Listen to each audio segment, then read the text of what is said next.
Damai sejahtera Allah yang melampaui segala akal, itulah yang memelihara hati dan pikiranmu di dalam Kristus Yesus Tuhan kita.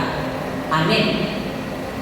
Firman Tuhan yang menjadi khotbah bagi kita dalam ibadah syukur awal tahun P2R DKPA Resort Batam pada hari ini Sabtu 17 Januari 2026, tertulis dari surat kiriman Rasul Paulus kepada jemaat di Efesus pasal 5 ayat 15 sampai 17. Saya akan bacakan dari Alkitab terjemahan baru 2, mari kita ikuti dengan baik. Karena itu, perhatikanlah dengan saksama bagaimana kamu hidup. Jangan seperti orang bebal, tetapi seperti orang bijak. Dan pergunakanlah waktu yang ada, karena hari-hari ini adalah jahat. Sebab itu, janganlah bodoh, tetapi usahakanlah supaya kamu mengerti kehendak Tuhan. Demikian tertulis. Selamat tahun baru untuk kita semua. Kita bersyukur atas anugerah dan kasih Tuhan, apa yang dirancangkan, direncanakan oleh pengurus dan kita semua tentunya anggota boleh terlaksana pada hari ini ibadah syukur awal tahun Persekutuan Perempuan Resort GKPA Resort Batam. Semua karena anugerah Tuhan. Terima kasih kepada GKPA Bukit Zaitun yang menjadi tuan rumah dalam acara ini, yang sudah mempersiapkan segala sesuatunya dengan baik. Tentu saja tidak terlepas dengan kerjasama dari pengurus resort dan juga perangkat resort, tentunya kita resort dan perangkatnya. Dan kita percaya melalui ibadah awal tahun ini kita akan beroleh semangat untuk menjalani hari-hari kita di 2026 dengan beragam harapan dan rencana. Tema khotbah yang akan saya sampaikan adalah memaknai anugerah kehidupan. Memaknai anugerah kehidupan. Kita pasti setuju kalau saya katakan hidup adalah anugerah. Kita pasti setuju kalau saya katakan hidup adalah kesempatan. Kalau dikatakan hidup adalah anugerah, itu berarti semua berasal dari Tuhan. Bukan karena kuat dan gagah kita, bukan karena hebatnya kita, tetapi karena belas kasih Tuhan. Lalu ketika kita berbicara hidup itu adalah kesempatan, maka itu berbicara tentang anugerah Tuhan yang diberikan kepada kita, yang menuntut respon dari kita. Jadi anugerah yang Tuhan berikan, kesempatan yang Tuhan berikan itu bagaimana kita meresponnya. Anugerah dan kesempatan itu bisa menjadi dua bagian atau bisa mengarah kepada dua bagian. Pertama baik, kedua tidak baik. Jadi anugerah dan kesempatan itu bisa menjadi baik, tapi jangan salah, bisa juga menjadi tidak baik atau buruk. Itu semua bergantung dari kita yang diberi kehendak bebas. Ini menarik. Jadi anugerah kesempatan yang Tuhan berikan bagi setiap kita, bagaimana kita meresponnya, apakah akan menjadi sesuatu yang baik atau menjadi sesuatu yang buruk, itu tergantung dari bagaimana kita dalam kehendak bebas kita, free will kita meresponnya. Mungkin kita bilang, Inang, orang terdekat kan bisa mempengaruhi. Ya, benar. Kita mungkin bisa bilang, Inang, keadaan, lingkungan, situasi yang dihadapi kan bisa mempengaruhi. Ya, benar. Tetapi ingat, dari semua yang bisa mempengaruhi itu, apakah itu orang terdekat, sekitar kita, apakah itu lingkungan, keadaan kita, yang menjadi dominasi penentu keputusan itu adalah diri kita sendiri. Jadi mau baik atau tidak baik, dominasi menentukannya itu adalah diri kita sendiri. Itu sebab Amsal berkata, jagalah hati dalam segala kewaspadaannya, karena dari situlah berasal bersumber kehidupan. Maka hati yang perlu dijaga. Lalu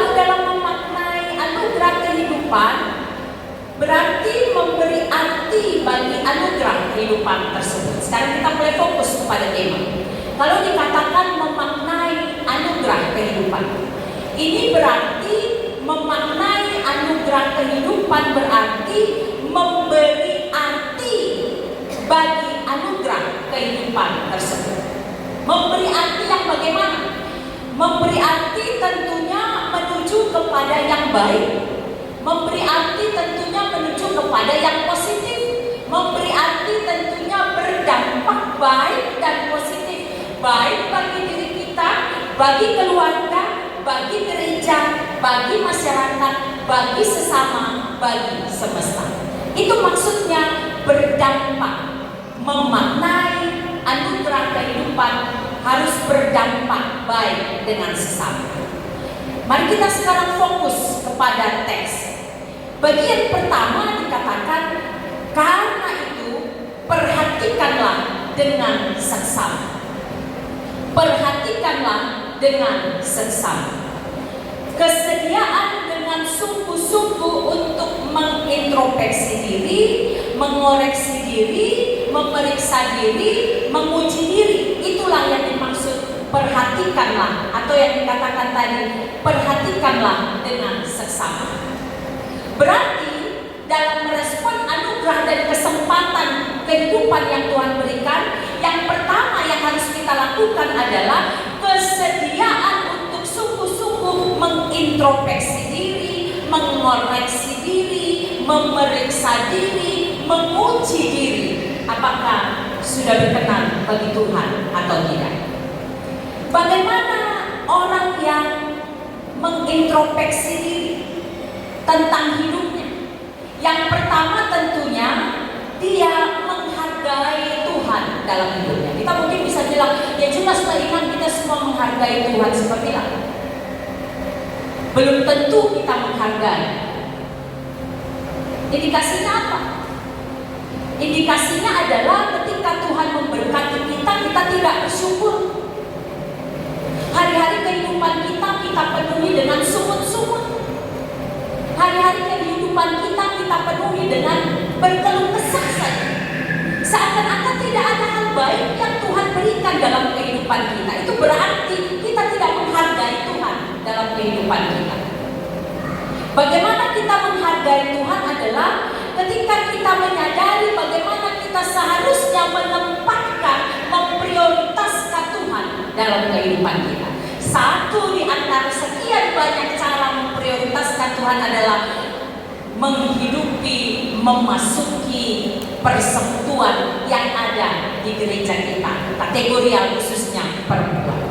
Itu satu dari sekian banyak. Bagaimana kita menghargai Tuhan yang hadir, Tuhan yang memberkati kita, Tuhan yang menyertai kita dalam kehidupan kita. Lalu bagaimana kita kemudian menghargai hidup itu dengan memperhatikan diri sendiri. Jadi tadi yang pertama, orang yang memperhatikan hidupnya, pertama dia menghargai Tuhan, yang kedua menghargai dirinya sendiri. Kalau menghargai diri sendiri apa itu? Itu pola-pola lah itu ya, pola pikirnya bagaimana, apa yang kita pikirkan setiap hari, lalu bagaimana pola makan minum, ini untuk ahli-ahli kesehatan lain bisa lebih paham ya. Lalu bagaimana pola gerak kita berolahraga, lalu bagaimana pola istirahat kita. Ini menjadi pola-pola kehidupan yang menunjukkan bahwa kita memperhatikan kehidupan kita. Menarik memang tema ini. Kenapa saya pilih? Karena mencakup beragam hal yang memang dekat dengan kehidupan kita. Itu dia. Jadi kalau kita kembali ke teks tadi dikatakan, karena itu perhatikanlah dengan sesama bagaimana kamu hidup. Bagaimana kita menghargai Tuhan pertama, lalu menghargai diri sendiri. Karena kita dicipta segambar dengan Allah, maka kita hargai diri kita dengan memberi yang terbaik bagi diri kita. Memasukkan hal yang baik kepada pikiran kita, mengatakan yang baik dalam perilaku keseharian kita, dan hal-hal baik lainnya. Bukti menghargai diri. Bagian yang ketiga dari menghargai hidup adalah menghargai sesama dan semesta. Ini. Jadi ketika konsep menghargai Tuhan hanya sampai kepada diri sendiri, itu berarti kasih yang egois. Ketika konsep merespon kasih Tuhan hanya berhenti kepada diri sendiri, itu berarti kasih yang egois. Tidak berdampak, tidak menjadi berkat. Padahal kita berdoa kita diberkati untuk menjadi berkat. Ada beragam bentuk menjadi berkat. Kepedulian, empati, simpati, perkataan yang menginspirasi, menyemangati, memberikan solusi, ide, pemikiran yang menolong orang dalam pergumulannya, perbuatan-perbuatan nyata. Itu wujud dari kita menghargai kehidupan dengan peduli kepada sesama dan semesta. Bagaimana semua ini dapat diraih? Tentu jawabnya relasi dengan Tuhan. Saya terus terang, makanya ketika saya baca di WA, Zaitun menyampaikan lagu ini di hati saya. Mengapa?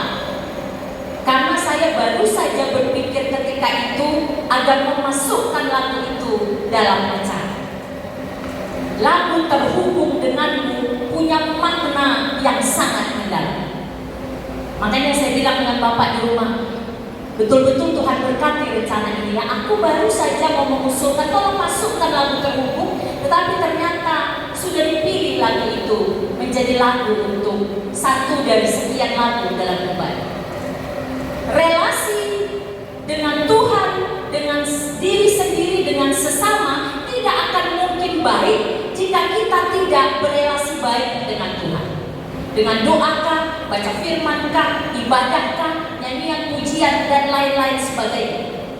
Itu relasi dengan Tuhan, itu terhubung dengan, ya. Kalau kita baca teks itu tidak usah kita nyanyikan ya, hanya kita baca ayatnya itu ya. Ku terhubung denganmu, selalu melekat di hati. Firman-Mu itulah dasar hidupku yang berdaulat atasku. Jadi terhubung dengan Tuhan membuat kita menjadikan firman Tuhan menjadi landasan dasar kehidupan kita. Tidak ada dasar lain. Itu menjadi dasar kehidupan kita, dasar dalam berkata, dasar dalam berpikir, dasar dalam bertindak, dasar dari seluruh totalitas kehidupan kita adalah firman Tuhan.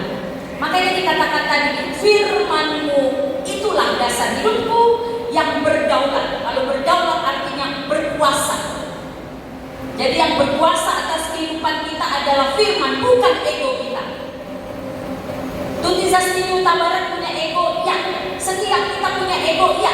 Tapi dalam perjumpaan dengan Tuhan, taklukkan ego itu.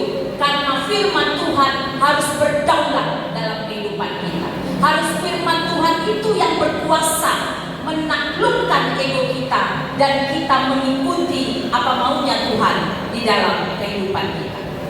Relasi dengan diri sendiri tadi sudah saya katakan bagaimana kita bersyukur, memberikan yang terbaik untuk diri kita.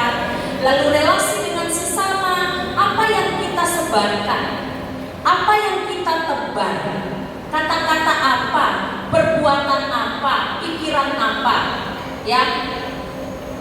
Mana lebih baik berpikir dulu atau berbicara dulu baru berpikir? Hah? Tapi seringnya kita gimana? Plus ngomong dulu reaktif, baru kemudian nyesal minta maaf. Tapi orang udah tersakiti, ya kan? Tapi bagaimana relasi dengan Tuhan, dengan diri dan dengan sesama memampukan kita bahwa ada proses yang harus kita lewati untuk sampai kepada satu perkataan, sampai kepada satu pemikiran, sampai kepada satu perbuatan. Makanya lama berpikir, baru kemudian mengatakan. Sesal kemudian tiada berguna. Boleh sih menyesal, ada boleh, tapi tetap ada bekas dari apa yang telah kita sampaikan. Lalu mengapa dikatakan jangan menjadi orang bebal? Orang bebal itu apa? Dalam teks, orang bebal itu artinya berulang kali melakukan kesalahan yang sama. Jadi ini ya, enak semua, aman. Jadi bukan kita tidak melakukan kesalahan, semua kita pernah melakukan kesalahan. Tetapi orang bebal berulang kali melakukan kesalahan yang sama.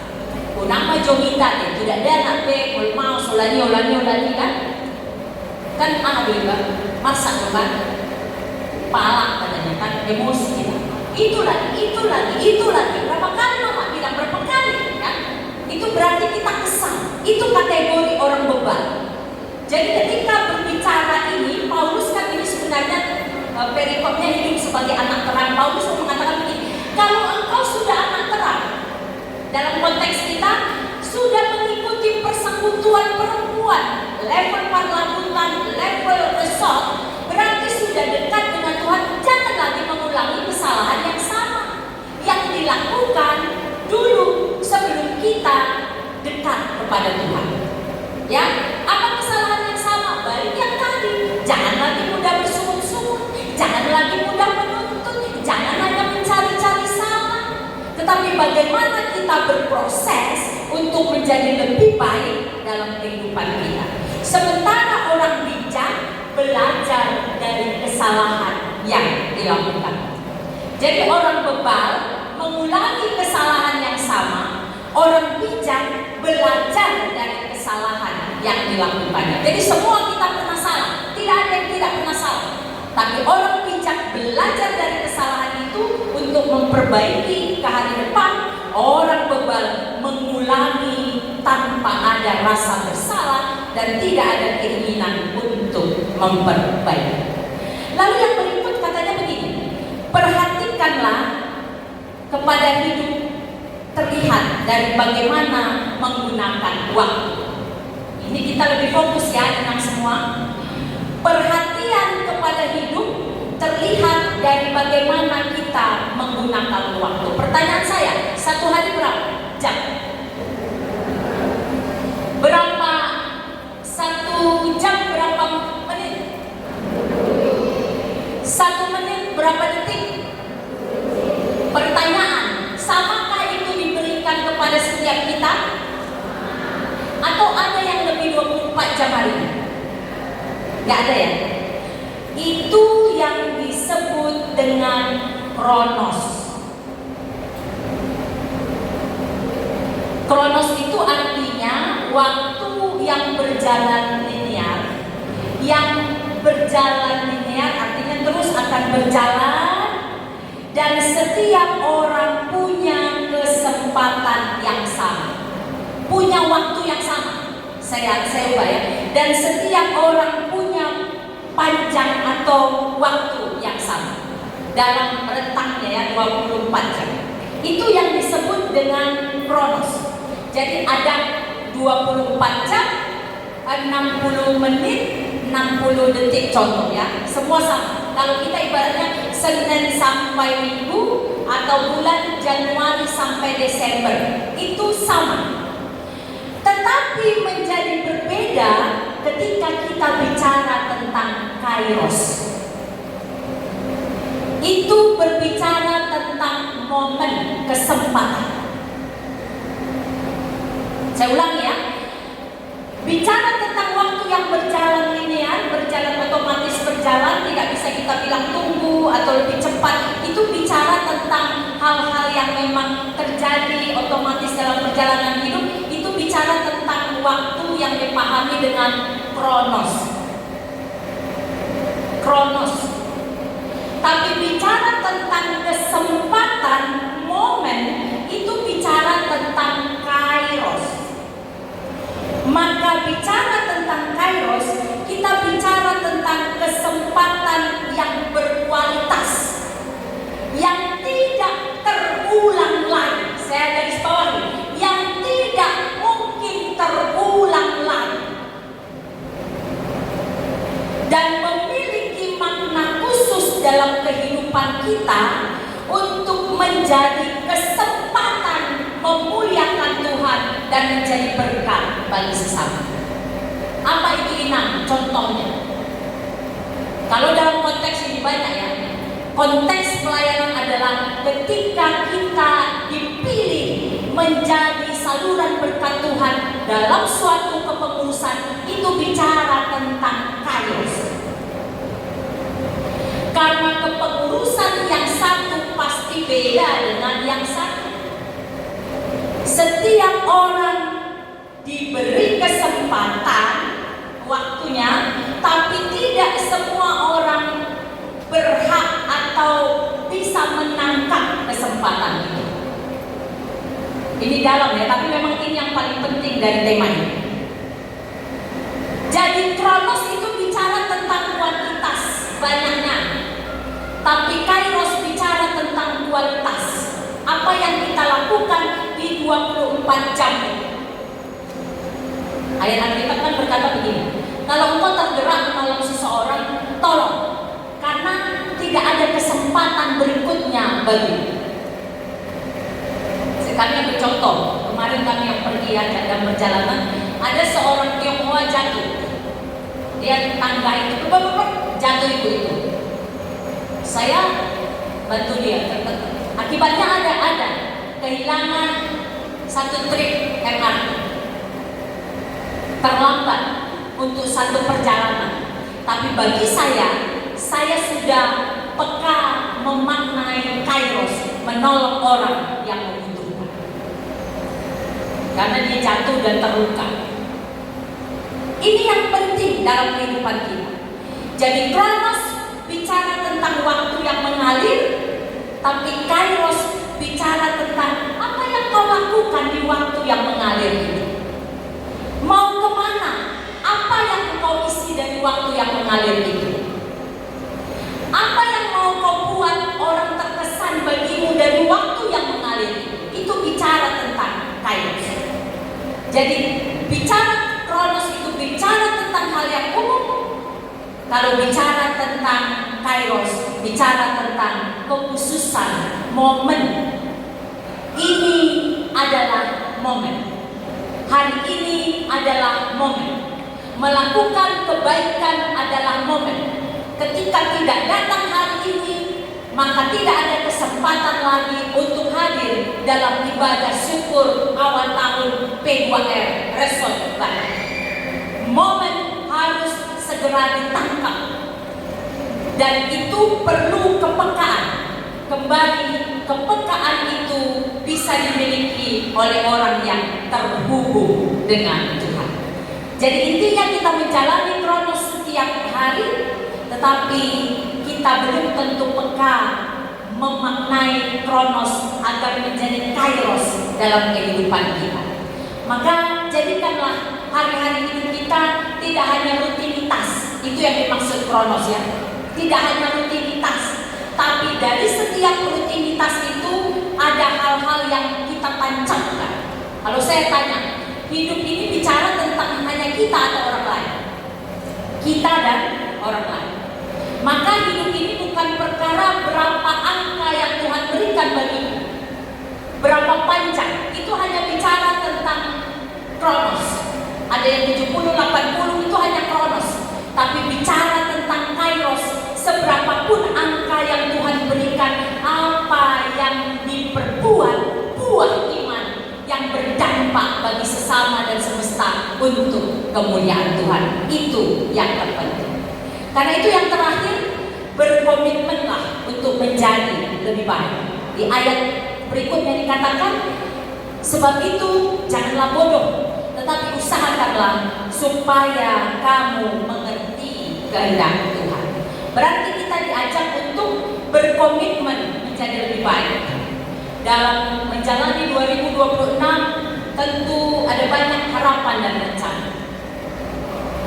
Ada banyak doa dan usaha yang harus kita lakukan.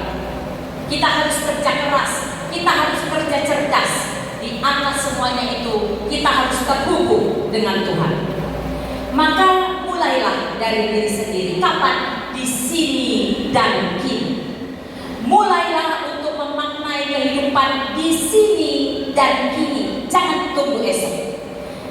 Seperti seorang musafir yang sedang berjalan. Ada saatnya langkahnya cepat berlari.